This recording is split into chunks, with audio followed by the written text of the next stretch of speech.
Hello everyone, नमस्ते। I hope आप सभी बढ़िया होंगे। तो चलिए आज कुछ क्वेश्चन को देखते हैं जिससे एग्ज़ाम में कैसे हम जल्दी से सॉल्व करेंगे ये सीखते हैं। ओके, तो देखिए, अंडर रूट ए प्लस में रूट के अंडर रूट ए प्लस में रूट के अंडर रूट के अंडर रूट ए, ऐसे करते करते अगर इंडेफिनिट तक जाता है तो इसका वैल्यू क्या होगा। ओके, तो ए है ना, वो आपको कोई भी अंक दिया रहेगा, ठीक है, 1 2 3 मतलब कुछ भी दिया रह सकता है।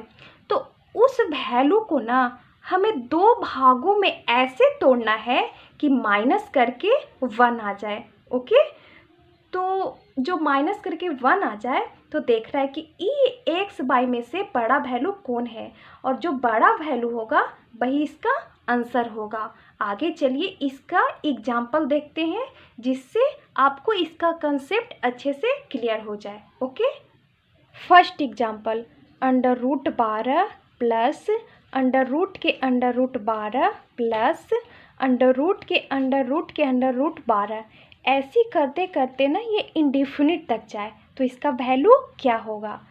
तो मैं आपको बताई थी कि इसे दो पार्ट में ऐसे तोड़ना है कि दोनों को घटाकर 1 आए। तो हम 12 को तोड़ सकते हैं 4 तिहाई 12। ओके, और 4 में से 3 गया तो देखिए इसका डिफरेंट 1 है, तो इसका जो बड़ा वैल्यू होगा तो वही इसका आंसर हो जाएगा।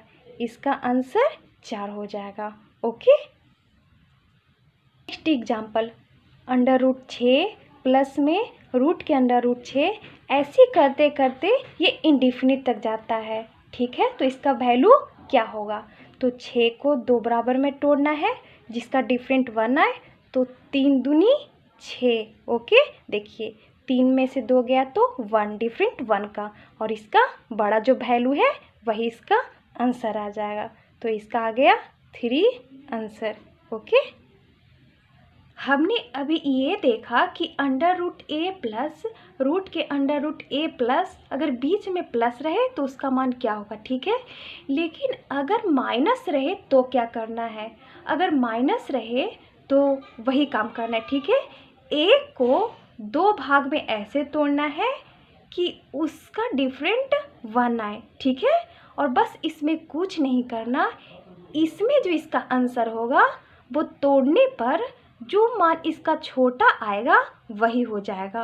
ओके, तो चलिए अब इसका एग्जाम्पल देखते हैं।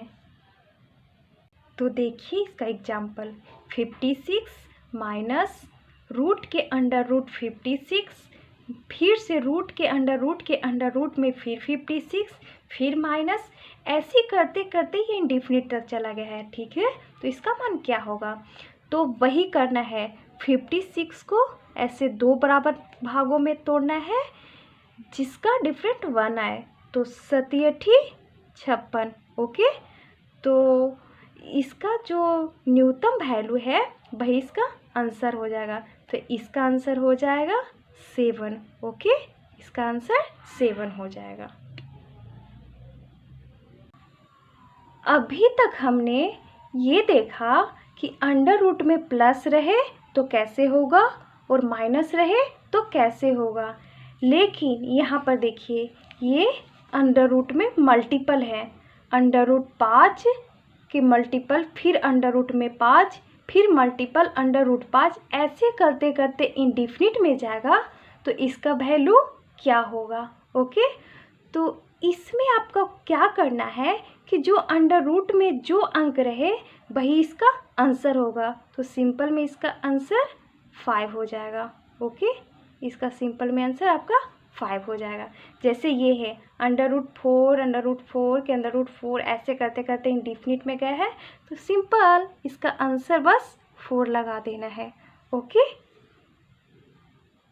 3 अंडर रूट 4 रहे, फिर 3 अंडर रूट 4 है, ऐसे करते करते ये इन्फिनाइट तक जाता है। ओके, बराबर में 32 के पावर n रहे तो आपसे एग्जाम में ये पूछेगा कि n का वैल्यू बताएं, तो सिंपल सा इसके लिए आपको ये करना है कि जो रूट में जो वैल्यू दे रखा है, रूट में आपका 4 दे रखा है, 4 बाहर को निकाल लेना है, ठीक है, और ये देखिए 3 दे रखा है, ठीक है, तो 4 के पावर 1 और बटा में यहाँ पे जो अंक दे रखा होगा ना उससे 1 कम करना है, ठीक है।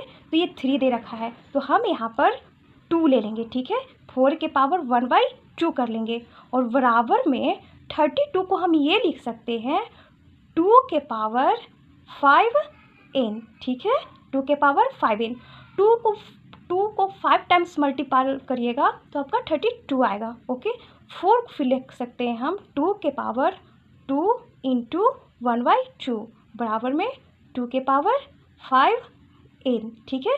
तो ये बेस इसका सेम है तो इसका बेस है वो कट जाएगा और ये 2 से 2 भी गया, ठीक है।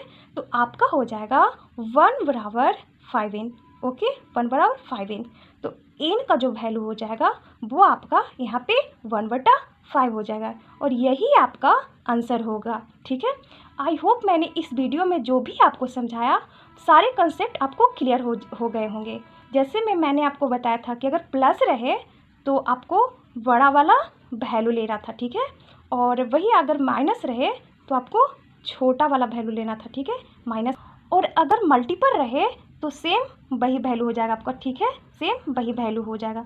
ये कंसेप्ट को कर आप एग्ज़ाम में इस क्वेश्चन को जल्दी से बना सकते हैं। Thank you.